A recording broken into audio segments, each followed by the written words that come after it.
Fala, turma! Vamos iniciar hoje mais um podcast Pronto Falei. Eu, Samanta Pires. E eu, Julivane Celino, da turma de Medicina da Faculdade Atenas. E hoje vamos falar de um assunto íntimo e ainda com muito tabu na sociedade: disfunção erétil psicogênica. Estamos aqui com dois representantes que entendem e lidam com o assunto. Dr. Eduardo Cerqueira, urologista com especialização pelo Hospital do Servidor Público de São Paulo, certificado em cirurgia robótica. E contamos também com a participação de Maria Júlia Uchoa, psicóloga, mestre em psicologia social e especialista em psicologia hospitalar. Sejam bem-vindos, é um prazer contar com vocês hoje aqui. Eu agradeço o convite de vocês duas e assim, vamos tentar aqui passar algumas informações, né, e ver se a gente consegue esclarecer um pouco sobre um tema que é um tema comum, um tema corriqueiro, né, um tema de consultório nosso aqui e que assim, até pouco abordado, e a gente percebe que tem muitos pacientes com muitas dúvidas e sem esclarecimento adequado sobre a situação. Obrigada pelo convite, acho ótimo a oportunidade da gente poder falar de um tema tão importante que atinge tantos homens, tantas famílias, né? Então, né, que deveria estar sendo discutido cada vez mais, até para dar a possibilidade de um tratamento, né? Porque se a gente não tem espaço... E aí surge aquela história, o homem que brocha. Qual é a intervenção, qual é o cuidado que vocês, enquanto profissional, pode ofertar para esse homem? Primeiramente, assim, a gente tem que diferenciar uma causa de uma disfunção erétil ou de uma queixa sexual, né? Então, primeiro eu tenho que identificar as pessoas que têm alguma causa física, no caso, o paciente que tem alguma doença que leva ele a ter a disfunção erétil, para identificar os que são de origem psicogênica e os que não são. Então, você tem várias patologias que podem levar à disfunção erétil, né? A disfunção erétil, geralmente ela vem do quê? De lesões da parte vascular ou da parte neurológica do pênis, levando o paciente a ter essa disfunção. Então você tem doenças como hipertensão, diabetes, tabagismo, que vão levar a lesões vasculares, aterosclerose, e isso vai dificultar a ereção daquele paciente, né? Lesões microvasculares ou lesões até de artérias um pouco maiores, né? E você tem também distúrbios hormonais, né? Então, pessoas que têm uma disfunção hormonal, né? Um hipogonadismo que pode ser de origem testicular, ou pela idade, ou porque sofreu algum trauma, ou porque teve algum processo infeccioso, orquites, alguma inflamação no testículo, alguma situação que provocou nele ter a queda da testosterona, ele pode ter uma disfunção erétil. Então, você tem que fazer a investigação primeiro dessas patologias, que são quadros patológicos, né? Patológicos físicos, né? Que você vai tratar com medicações, intervenções, cirurgias, o que for, né? Daqueles pacientes que têm um quadro psicogênico. Então, quando você afasta tudo isso, aí você identifica, não, essa pessoa, ela tem, eu costumo falar com o paciente, às vezes, para tentar deixar mais claro para ele o seguinte: olha, o seu pênis funciona, o seu pênis ele é funcional.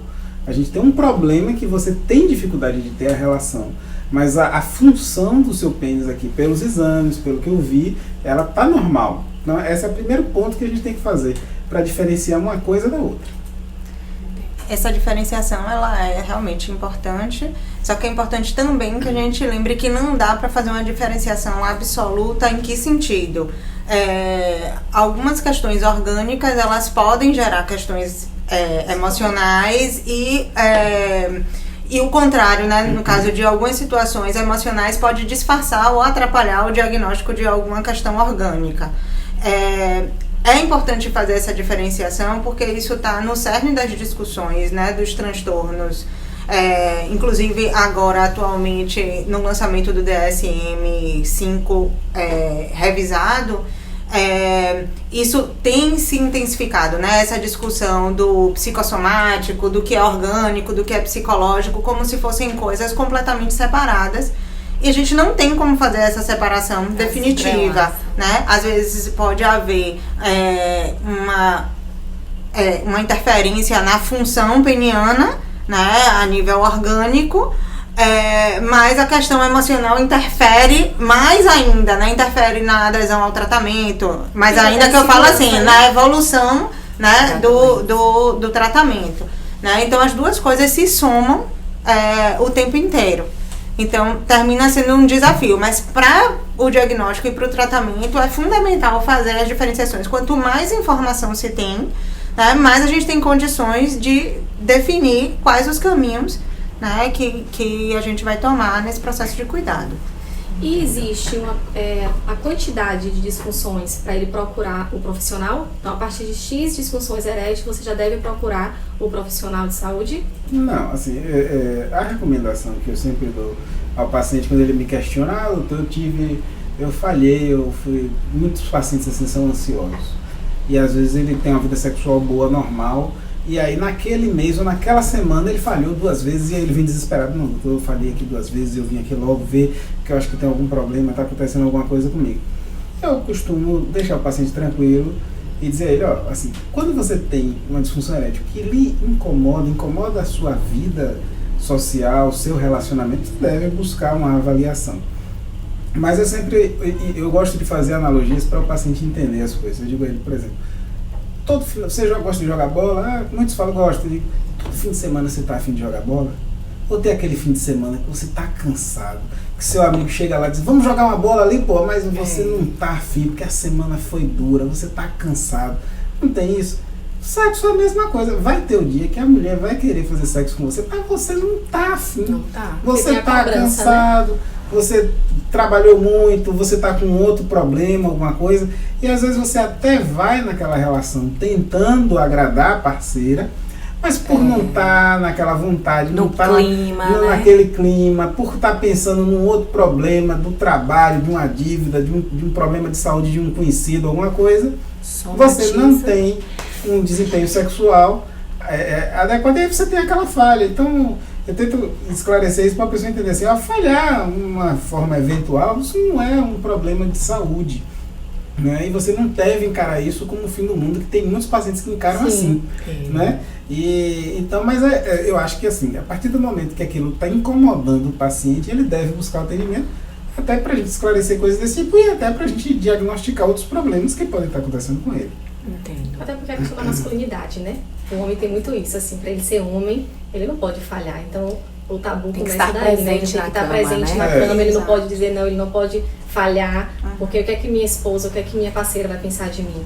Então, existe muito essa relação. Exato. Tem uma estudiosa que trabalha principalmente, né, com as teorias de gênero e sexualidade, que é Valesca Zanello, e ela faz uma discussão justamente nessa ideia, né, da construção social que faz com que o homem performe de determinada maneira, né? Então a gente tem uma cultura que demanda do homem essa construção de um desempenho sempre elevado, né? E isso afeta a sexualidade de uma forma direta, né? Porque tem essa noção, né, de alto desempenho tanto na sexualidade, na vivência da sexualidade, com essas coisas que você falou, Samantha, né, de querer agradar, né, e Eduardo também falou, de querer agradar, de não dizer não pra parceira, né, então, assim, muitas vezes você entra numa relação sexual completamente voltada pra oferecer o prazer, porque essa é a minha função, né, e não necessariamente de viver a relação sexual.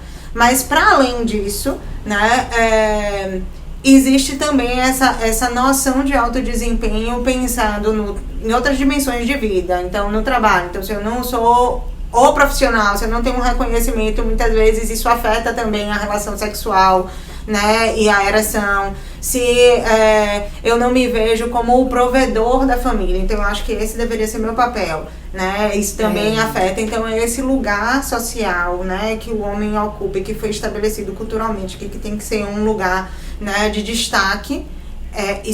Os estudos têm apontado que isso tem sido um elemento que afeta muito, porque que não permite, né? Não permite outras formas de vivência dessa masculinidade. Isso é um fator bem interessante, isso que você falou, porque eu já tive contato assim, próximo de pacientes com esse tipo de problema, pacientes bem casados, assim, com uma companheira assim, fiel, parceira, que servia, que aquela pessoa estava do lado dele, mas o provedor da casa era a mulher. A mulher, no caso, ela tinha uma profissão que ela ganhava mais do que ele, e isso interferia muito nele, no homem como integrante daquela família. Ele se sentia meio que diminuído por causa disso, e isso afetava não só a parte sexual, mas, por exemplo, bebida, né, e a forma de comportamento dele dentro da família por causa disso, porque ele se sentia diminuído, apesar da mulher não colocar ele nessa posição, mas ele se sentia diminuído pelo fato da mulher... A sociedade colocar, mas a mulher não. E dele perceber que, tipo assim, na verdade, quando a gente quer fazer alguma coisa, a participação dela acaba sendo maior porque ela tem mais recursos. O senhor Isso trouxe uma deixa muito importante, a questão da bebida alcoólica, né? Então, identificado o problema, qual seria a abordagem enquanto profissionais, né, no tratamento? E a disfunção erétil psicogênica tem cura? A disfunção erétil psicogênica, ela tem cura. E o paciente, assim, eu percebo que chega muito pra gente isso, e eu percebo que tem dois tipos de paciente. Uma disfunção erétil psicogênica. Você tem um que tem uma disfunção erétil psicogênica, mas que é uma coisa leve. Que é esse caso como eu falei. Eu tenho uma vida sexual muito boa, mas tem 2 semanas, 3 semanas, 1 mês que eu estou um pouco preocupado e aí eu não estou conseguindo ter uma boa relação. Esse paciente, muitas vezes, com 2 conversas de consultório, ele resolve. Você fala para ele isso, quando você vai jogar bola, você não tem um dia que você não está afim, não tem um dia que você não está cansado, que você não quer ir lá, apesar de você gostar. É a mesma coisa. Tem pacientes que entendem isso e resolve ali fácil. Mas você tem aqueles pacientes que tem um quadro mais ansioso, né, que já na conversa você já percebe. Muitas vezes ele chega até para ele falar, que ele veio para falar de disfunção erétil, mas para ele começar a falar, ele gagueja muito, ele se atrapalha muito, você tem que já começar, você percebe qual é o assunto, você já puxa logo, é o que é ereção, está com dificuldade. Esse paciente é um paciente mais difícil. E esse é um paciente que o trabalho do psicólogo é muito bom. A parceria Só que eu percebo também no consultório o seguinte, que geralmente eu tenho que conversar com ele primeiro, dar um tempo para depois mandar para o psicólogo. Muitos não gostam quando a gente manda para o psicólogo. Eu fui no médico, o médico disse que eu tenho que passar no psicólogo, que o problema está na minha cabeça. Ele não aceita se você for de cara nisso aí. Você tem que conversar um pouco com ele, falar, não, vá, faça uns exames, volte, vamos ver. Aí você começa a trabalhar isso aí, aí ele percebe o problema e depois e aí você diz, né? Então você tem que passar também no psicólogo para trabalhar junto com a gente, para isso melhorar. Senão isso não resolve. Exato. Então muitas vezes essas pessoas nem chegam ao consultório de psicologia. Ou então muitas vezes eles estão lá com outras questões. E aí, no meio do processo terapêutico, acontece de deixar escapar que existe alguma questão com a sexualidade. E mesmo assim, é desafiador, às vezes, você se manter nessa conversa. A maioria das psicólogas são mulheres, né? Então, isso também traz uma questão, né, de ter que discutir a sua sexualidade em uma condição de vulnerabilidade, né, de fragilidade, do que se entende, do que aquele homem entende como sexualidade diante de uma mulher, né? Então isso termina sendo um dificultador. No processo terapêutico a gente precisa ter uma fala muito direta e segura, né? Todo tema é bem-vindo. Se eu como profissional também gaguejo, né, eu também fico inibida, ou quando... né, dúvida, isso, né? qualquer fala atrelada à sexualidade, né, eu reajo de uma forma que demonstre que esse pode ser um tema difícil de abordar, isso vai trazer um dificultador sem dúvidas, né? Então entender que isso faz parte, é uma dimensão importante, né, do ser humano. Infelizmente aparece pouco, tanto para homens quanto para mulheres, dentro da terapia, porque a gente, né, de um modo geral, estabeleceu que sexualidade é algo íntimo, resguardado, né? Então até as mulheres, né, vão na ginecologista, faz um exame muito técnico ali e vai embora, mas existem outras questões ali que poderia ser discutida, inclusive essa questão, né, com o parceiro, né? Então assim, do prazer em si, né? Não só isso, mas assim, até as mulheres não se sentem à vontade de falar que o parceiro tá com uma dificuldade na ereção, né? Porque senão, como é que vai ficar, né? O que é que e até por acharem que é um problema consigo, né? Então é porque eu não desperto o prazer dele, é porque eu não me interesso. Então a gente tem uma construção de que o homem foi criado para viver a sua sexualidade livremente, mas esse livremente ficou tão escancarado que ninguém permite discutir com o homem os detalhes da sexualidade. Então, às vezes, não existe a ereção por não ter uma estimulação adequada. O que é essa estimulação adequada? É o homem ter algo ali que estimule, que motive, que dê prazer.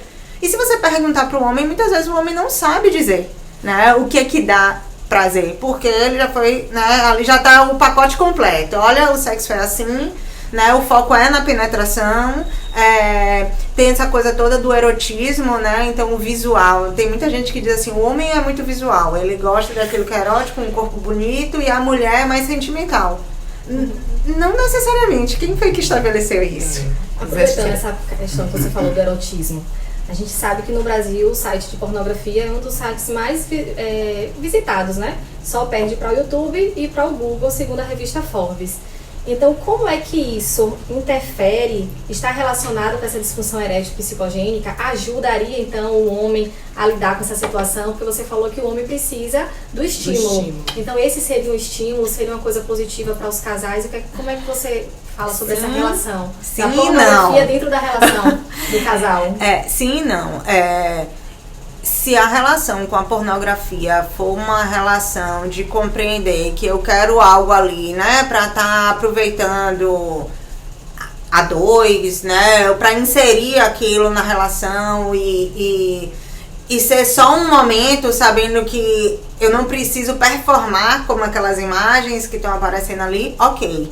O problema é que a pornografia, filmes, novelas, né, tudo que traz esse mundo da sexualidade traz de uma forma muito perfeita, performática, né? Então, a mulher perfeita. Isso, é uma ereção que dura muito tempo, são posições mirabolantes, que não é a realidade. Né? Você pode até ter uma relação sexual dessa forma em um determinado momento, né? Mas você não vai fazer isso todo dia. Quando você tem uma relação de longa duração, principalmente, né? Isso não, você não tem aquela estrutura toda que aparece ali. Então, a pornografia, ela termina vendendo uma imagem de um sexo que não é real.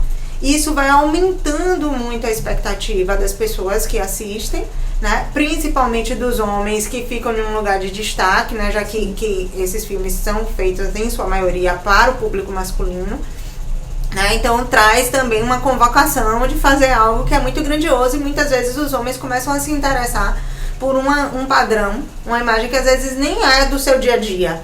Que chegam dizendo, eu consigo com filme, mas quando é com a mulher eu não consigo. Tá? E a segunda, o que você falou agora foi da questão das medicações. Então, assim, as medicações hoje, para a disfunção erétil, assim, a gente tem que tomar muito cuidado ao falar nesse tema, para não passar mensagens erradas. Assim, uma mensagem que eu digo assim, as medicações que nós temos hoje para a disfunção erétil, as medicações orais, elas são muito seguras quando utilizadas com a prescrição médica, né? Eu digo isso porque, assim, muito paciente passa comigo e fala, doutor, o senhor tá botando esse remédio aí, mas um vizinho meu tomou e morreu. Isso é direto. O vizinho tomou esse remédio e morreu. Compare e generalize. Não é assim, entendeu? As medicações são muito seguras, tá? Existem fatores de risco, tem pessoas que não devem usar? Tem. A gente sempre pergunta, avalia, mas nas pessoas que podem usar, o nível de segurança é muito alto. Agora sim, um paciente jovem, né, que não tem comorbidades, que está com um quadro de uma disfunção erétil psicogênica, a utilização dessas medicações, a depender do caso, pode até ser utilizada, mas não é o ideal, né, porque a causa dele não é uma dificuldade para ter ereção. O problema dele é um problema de um quadro de uma ansiedade, né, uma ansiedade de desempenho, um medo que ele está ali, né, uma relação, ou às vezes um problema até no relacionamento, e ele não está conseguindo não tá conseguindo ter uma boa relação. E aí quando você bota a medicação nesse contexto, aí ele pensa, eu só vou conseguir ter relação com esse remédio, e quando ele não consegue com o remédio, ele diz, agora pronto, acabou. Porque eu não consigo com remédio, não consigo sem remédio, aqui acabou. Acho que é o fim do mundo. E as medicações, elas têm efeito, assim, ela facilita a ereção, mas é necessário haver O estímulo é necessário é haver o importante, desejo. né? Tanto que você tem medicação de uso diário. Se fosse assim, o homem que tomasse uma medicação de uso diário, ele não ia poder sair na rua. Porque o povo ia dizer, prende o homem que tá ficando tarado. É o priapismo, né? Exato, não. Ele toma aquela medicação de uso diário, porque a ereção vai vir no momento do estímulo, no momento adequado, que aí ele vai ter uma ereção para ter uma relação.